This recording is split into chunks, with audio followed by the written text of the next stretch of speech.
কখনো কখনো এমন হয়েছে যে আপনার কাছে সব কিছু আছে, অথবা কোনো কিছুই নেই, কিন্তু মনের কোনো কণাতে একটা এমন অসম্পূর্ণ চাওয়া দেবে আছে, যেটার কথা আপনি কাউকে বলতে পারেন না। সেই একটা অস্থিরতা, একটা কমতি, যা আপনার রাতগুলোতে ঘুমাতে দেয় না। আর আপনি এটা ভেবে নীরব হয়ে যান যে হয়তো এখন আর এটা কখনোই সম্ভব নয়। যদি আপনার মনেও এমন কোনো হাজত আছে যা আপনার শ্বাস বন্ধ করে দিচ্ছে, তো একটু সময় দিন আমার সাথে। আজ আমি আপনাকে ওই কথা বলতে চাচ্ছি যা হয়তো আপনার জীবনের মোড় বদলে দিবে। আমাদের সবার জীবনে একটা এমন মোড় আসে যেখানে পরের জবাবটা দেয়া হয় আর শুধুমাত্র মজিজার আওয়াজ বাজে। আমি আজ আপনাকে বলবো যে যখন একটা মানুষ আল্লাহর কাছে যাওয়ার আসল হুনার শিখে নেয়, তো সেই রব, যিনি ধমনীর চেয়েও বেশি নিকটে, তিনি কিভাবে অসম্ভবকে সম্ভব বানায় আর কিভাবে পুরো দুনিয়াকে আপনার উসিলা বানিয়ে আপনার ঝুলি ভরে দেয়। একটু ভাবুন, সেই রব যিনি দুনিয়ার সমস্ত কিছুকে সৃষ্টি করেছেন, যিনি তারাগুলোকে আকাশে সাজিয়েছেন, আর যে সমুদ্রের গভীরে উপস্থিত একটা ছোট মাছকেও ভোলেন না, তিনি কি আপনার মনের স্পন্দন সম্পর্কে অবগত নয়? আমরা অজ্ঞ যে আমাদের ছোট চিন্তার দ্বারা রাস্তাকে খুঁজি, আর যখন সেটা পাওয়া যায় না তো হতাশ হয়ে বসে পড়ি। আমরা আমাদের সমস্যাগুলোর পাহাড় তো দেখি, কিন্তু এই পাহাড়কে বানানেওয়ালার কুদরতকে ভুলে যাই। তুমি একবার শুধুমাত্র তোমার রবের কাছে চেয়ে তো দেখো, যেমন কেউ পিপাসার্ত মরুভূমিতে পানি চায়। উনি তো এতটা রহিম, যখন তুমি তার দিকে 1 কদম আগাও, উনি তোমার দিকে 10 কদম এগিয়ে দেয়। তোমার এক দোয়ার জন্য তিনি দুনিয়ার নিজামকে বদলাতে পারেন। উনি সেই মানুষদের মনে তোমার জন্য সহানুভূতি দেন, যেটা তুমি কখনো ভাবোনি।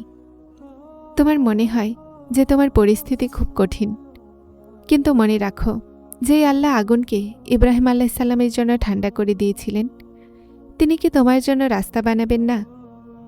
উনি তোমাকে এতটা দিবেন যে তোমার চোখগুলো খুশিতে ভরে যাবে। শুধু শর্ত এটাই যে চাওয়ার সময় তোমার বিশ্বাস এতটা দৃঢ় হোক যেমন তুমি ওই জিনিস আগেই পেয়ে গেছ। সবচেয়ে বড় সমস্যা কি জানো? আমরা আল্লাহর কুদরতকে আমাদের ছোট নজরে দেখা শুরু করে দিয়েছি। আমরা আমাদের পকেট দেখি, পরিস্থিতি দেখি, নিজের গুনাহগুলোর তালিকা দেখি, আর তারপর ভাবি যে আমার এই কাজ কি হবে। কিন্তু আমরা এটা ভুলে যাই যে যেই রব আমাদেরকে না চাইতে এত দেন, আমাদেরকে এই মন দিয়েছেন আর এই দুনিয়া সাজিয়ে দিয়েছেন, তার আমাদের এই চাওয়া পূরণ করার জন্য কোনো বিখ্যাত অথবা কোনো প্রকাশ্য সাহায্যের প্রয়োজন আছে? কোরআনে পাকের সেই আয়াত যা রুহে কম্পন জাগিয়ে দেয়। তিনি যখন কোনো কাজের ইচ্ছা করেন, তো তিনি শুধুমাত্র এটাই বলেন যে হয়ে যা, আর সেটা হয়ে যায়। এখন একটু কল্পনা করো, সেই রব যার এক কথায় সমস্ত কিছু হয়ে যায়, তো তার কাছে তোমার এক চাকরি, এক ঘর, সেই বিগড়ে যাওয়া ভালোবাসা অথবা সেই অস্থির হওয়া দোয়াগুলো পূরণ করা কি অসম্ভব? একদম নয়। হাদিসে মোবারকে এসেছে যে আল্লাহ তাআলা বলেন, আমি আমার বান্দার ধারণার মোতাবেক। অর্থাৎ এটার মানে এটা যে তুমি আল্লাহর কাছে যেমন ধারণা করবে, তিনি তেমনই তোমার সাথে করবেন। যদি তুমি এটা ভেবে দোয়া করবে যে জানি না কবুল হবে কি না, তো তুমি আল্লাহর কুদরতের ওপরে সন্দেহ করছো। কিন্তু যদি তুমি ওই বিশ্বাসের সাথে হাত তুলবে যে আমার আল্লাহ শুনছেন আর তিনি আমাকে কখনোই খালি হাতে ফেরাবেন না, তো বিশ্বাস করো, আরশের মালিক তোমার বিশ্বাসের লাজ রক্ষা করবেন। দোয়া করাই এই কথার প্রমাণ যে দোয়া কবুল হতে চলেছে। কেননা যদি আল্লাহ দিতে না চাইতেন, তো তিনি তোমাকে চাওয়ার তৌফিকই দিতেন না। এই যে তোমার উসিলা নজরে আসছে না, এটা আল্লাহর একটা পরীক্ষা। উনি দেখতে চান যে যখন তোমার কাছে কোনো প্রকাশ্য রাস্তা বাকি না থাকে, তখনও তুমি তার উপরে ভরসা করো নাকি দুনিয়ার সামনে ঝুঁকে যাও। যখন তুমি আল্লাহর উপরে সত্য বিশ্বাস রেখে নাও, তো তিনি এমন এমন মানুষদেরকে তোমার সাহায্যের জন্য পাঠিয়ে দেন যাদের তুমি কখনো ভাবোওনি। উনি তোমার শত্রুদেরকে তোমার শুভাকাঙ্ক্ষী বানিয়ে দেন। উনি ফেরেশতাদের অন্তরে তোমার কথা দিয়ে দেন। উনি বন্ধ দরজাগুলোর তালা গায়েব থেকে খুলে দেন। কেননা উসিলা কোনো মানুষ বানায় না, উসিলা সেই মোসাব্বিবুল আসবাব বানান। তিনি দুনিয়ার সেই মহান ডাইরেক্টর, যিনি তোমার জীবনের প্রতিটা মঞ্জিলকে পূর্ণতা দিচ্ছেন। তুমি শুধুমাত্র তার সামনে তোমার আর্জির স্বীকার করো, তাকে তোমার অশ্রু দেখাও, তাকে বলো যে মালিক, আমি তো কিছুই নই, সব কিছুই আপনি। তারপর দেখে নিও যে তিনি তোমাকে কিভাবে দেন। উনি তোমাকে সেই সব কিছু দিবেন যা তুমি চেয়েছ, আর সেটাও দিবেন যা তুমি চাও ভুলে গিয়েছিলে। কেননা তার ধনভাণ্ডারে দেয়াতে কমতি আসে না, বরং বৃদ্ধি পায়। তাহলে দেরি কিসের?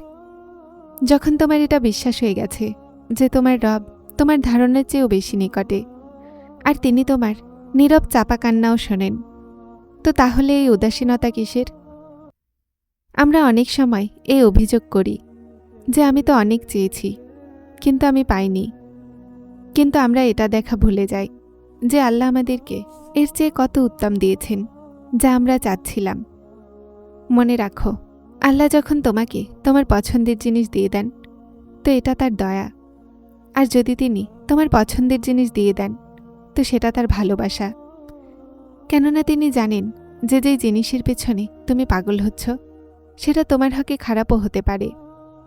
উনি তোমাকে ওই সময় পর্যন্ত দেন না যতক্ষণ না তুমি সেই জিনিসকে সামলানোর যোগ্য না হতে পারো। কিন্তু তিনি তোমাকে কখনো একা ছাড়েন না। কোরআনে পাকে আল্লাহ কতটা সুন্দর সান্ত্বনা দিয়েছেন। আল্লাহর কুদরত হতে কখনো নিরাশ হও না। এই হতাশা তো সেই গুনাহ যা তোমাকে আল্লাহর থেকে দূরে করে দেয়। না হলে তার হাতে তো সমস্ত দরজা খোলা আছে। একটু লক্ষ্য করো সেই মুহূর্তের ওপরে, যখন হজরত মুসা আলাইহিস সালামের সামনে সমুদ্র ছিল আর পেছনে ফেরাউনের সেনাবাহিনী। প্রকাশ্য কোনো রাস্তা ছিল না, মৃত্যু সামনে দাঁড়িয়েছিল, কিন্তু তার বিশ্বাস কতটা দৃঢ় ছিল। তিনি এটা বলেননি যে এখন আমি কি করব, বরং তিনি বলেছেন, একদম নয়, আমার আল্লাহ আমার সাথে আছেন। আল্লাহ আমাকে অবশ্যই রাস্তা দেখাবেন। আর তারপর পুরো দুনিয়া দেখেছে যে আল্লাহ কিভাবে সমুদ্রের মাঝামাঝিতে রাস্তা বানিয়ে পুরো দুনিয়াকে তার উসিলা বানিয়ে দিয়েছেন। এটাই সেই বিশ্বাস যা আমাদেরকে নিজেদের মধ্যে তৈরি করতে হবে। যখন তুমি আল্লাহর সামনে তোমার দুঃখের আঁচল বিছাও, তো তিনি ফেরেশতাদের মাঝে তোমার চর্চা করেন, তোমাকে নিয়ে গর্ব করেন যে দেখো, আমার বান্দা সবকিছু ছেড়ে আমার সামনে ঝুঁকে আছে। উনি তোমাকে দেওয়ার জন্য এমন রাস্তা তৈরি করেছেন যে তুমি অবাক হয়ে যাবে। হয়তো কাল তুমি সেই মানুষদের সাথে সাক্ষাৎ করবে যে তোমার জীবনের সবচেয়ে বড় সমস্যা সমাধান করে দিবেন। হয়তো তোমার সেই ফোন কল আসবে যেটার তুমি বছর ধরে অপেক্ষা করছিলে। অথবা উনি তোমার জন্য এমন রিজিকের দরজা খুলে দিবেন যেটার তুমি স্বপ্নেও ভাবনি।